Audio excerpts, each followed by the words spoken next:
Hello everyone, it's Lindsay, and today I'm sharing with you a similar process to what I did here in the Rise Up devotional kit. I'm doing these inserts with vellum in the devotional, but I decided to go ahead and take this entry and put it in my Bible as well because I had some questions about how I did the entry on the vellum. So I'm going to be using my Kuretake Gonzai Tombi watercolors.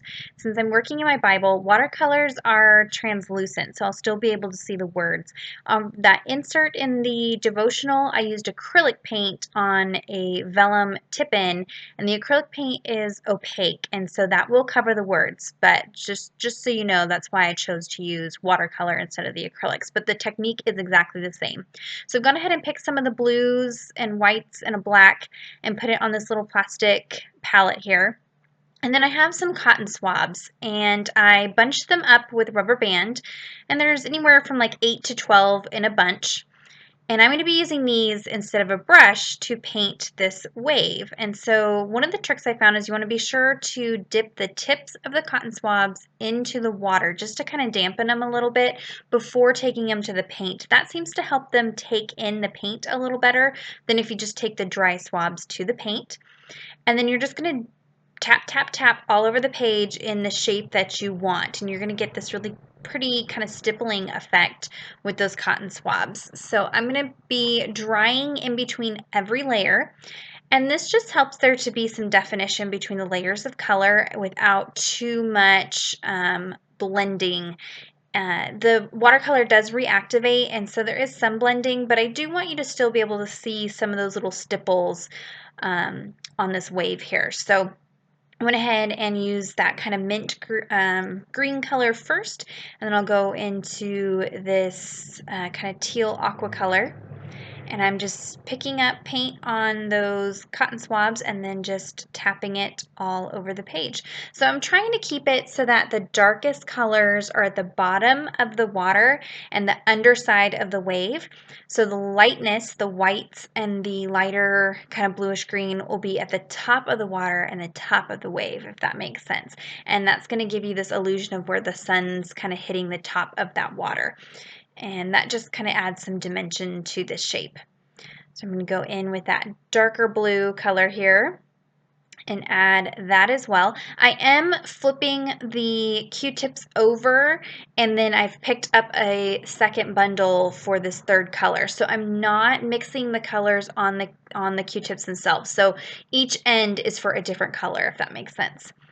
Now for this final little touch here, I at first tried the white watercolor that's in the palette, and it wasn't opaque enough. So I'm going to go ahead and add some of the Illustrated Faith white acrylic paint and water that down a little bit. Like I said, I'm nervous about covering up the words, so I'm trying to keep this as translucent as possible, but this is still too light. I'm not getting that white color that I'm wanting, and I don't end up getting the whiteness like I did on the acrylic piece in the devotional, but that's okay. I go ahead and add a little bit more acrylic paint, and this time I don't wet it down. I kind of mix it with what's already on the palette and then tap that in.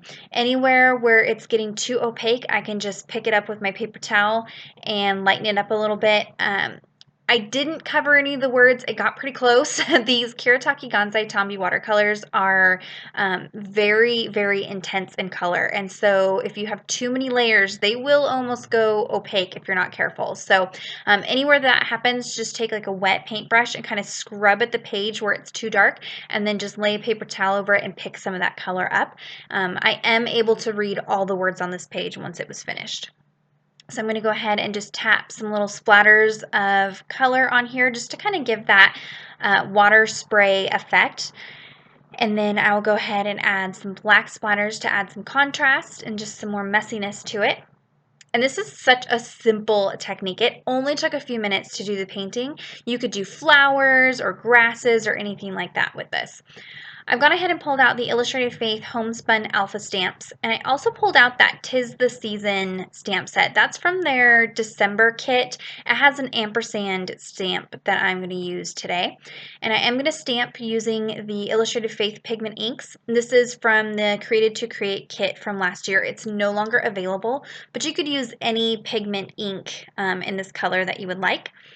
I'm stamping over the words, and so these inks are nice and translucent, so I can stamp over the words and still be able to read them. So I'm just going to go through and stamp out let go and let God.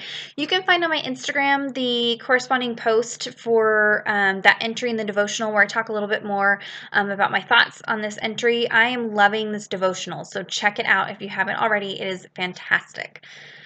So I went ahead and stamped all that out, and then now I'm pulling the birds, and the stamp set is from the Rise Up stamp, or the devotional kit, and I'm going to stamp these using the Illustrated Faith black ink. I don't use this very often on my channel. That's just because the black is not, for one, it's not permanent, so it does bleed when wet, and it's not a very intense black, but for today's process, that's actually going to work in my favor because I'm able to stamp those birds over the words and still be able to see them. So that is one good thing about that Illustrated Faith pigment ink. Now I lost some of the intensity of those splatters when I was drying them, so I went ahead and just added some more of those black splatters on there. And then I'll go ahead and take one of the Illustrated Faith fine-tipped precision pens, and I'm just going to very lightly outline the stamping. In some areas, the stamping wasn't perfect just because of the nature of these stamps and just how big and solid they are. And so I wanted to add some definition around those letters and just help them kind of sit off the background of this page. I'm going to go ahead and use some of the crisscross washi tape. This video is not sponsored by Illustrated Faith. I just really enjoy their products, have a lot of them, and so it just so happened that they all kind of worked for what I was doing here today. So most of these products are from Illustrated Faith, but I purchased all of these, yes, all of these on my own. So just so you have a heads up. This tab is from one of the kits from Illustrated Faith, one of their little tab sets. And I'm going to stamp out the verse using the Books of the Bible stamps from Illustrated Faith. It's John, I believe it's chapter 18, verses 8 through 11. And I'm going to just stamp that out. For this, I'm using my VersaFine ink. It gives you a really crisp, clean image and very dark and pigmented. So I'm going to stamp with that. And there's some numbers in that stamp set. I found that it's best if I stamp those individually and I can get them real close to each other. I'm just going to adhere this using my tape runner, and you can see the ink wasn't quite dry, and so I'm going to hit that with my heat tool just to dry it. And that's it for the entry today. So if you have any questions, please leave them in the comments down below. I'll be sure to answer those or conversate with you there. That's one thing that I do enjoy doing with you guys.